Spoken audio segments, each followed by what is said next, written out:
In order for kids to be safe, it requires that we look in the correct direction about introducing an understanding of family systems, an understanding of family structures, an understanding of whether or not there are brain conditions that preclude a child from being able to understand how to make contact with people, how to understand their own impact upon other people and the impact other people have on them. Decades ago, we addressed preventing fire deaths in schools, and our biggest challenge today seems to be violence with maybe an underlying cause of drugs or other issues.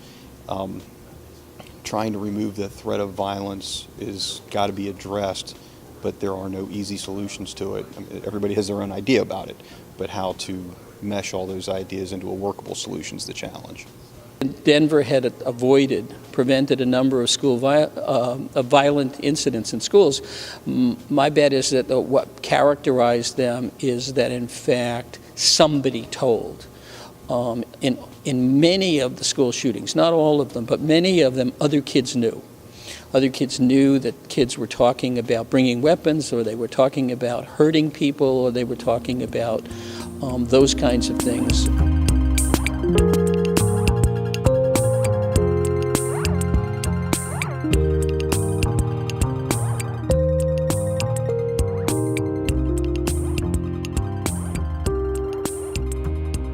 What makes the school safe is having the whole community buy into the idea that in order to keep the kids safe, we need to do things like make sure that nobody can just walk in the door. Yes, you're welcome to come into a school, but there has to be certain parameters, such as being able to see who's at that door, etc. Now, that's not going to solve what happened in Connecticut because he shot his way into the school or other incidences like that.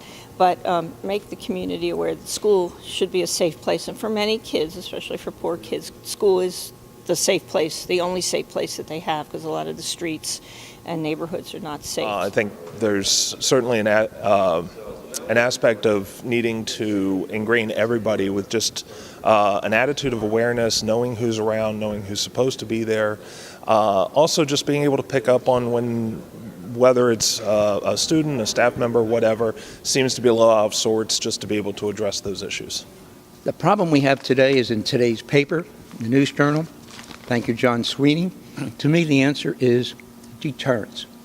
Actions have to have consequences. Okay? We need surveillance cameras. That's technology today. We need them all over the place. Surveillance cameras with publications. That the cameras exist. If you act up in any action, it's going to have consequences. We have you videotaped. But you never know where the next threat will come from.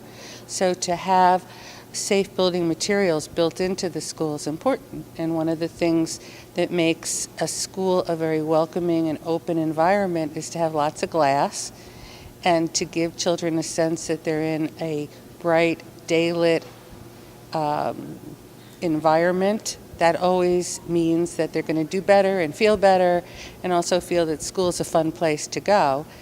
It's the relationships within the school, recognizing how kids are coming to school, recognizing some of the problems that they bring, being aware, having a way of giving them support, knowing that they can feel comfortable. It's much broader than those kind of things that make the facility safer. It has to do with the whole school environment and climate. So it's a real big picture that has to be addressed, and it's a good conversation to be having.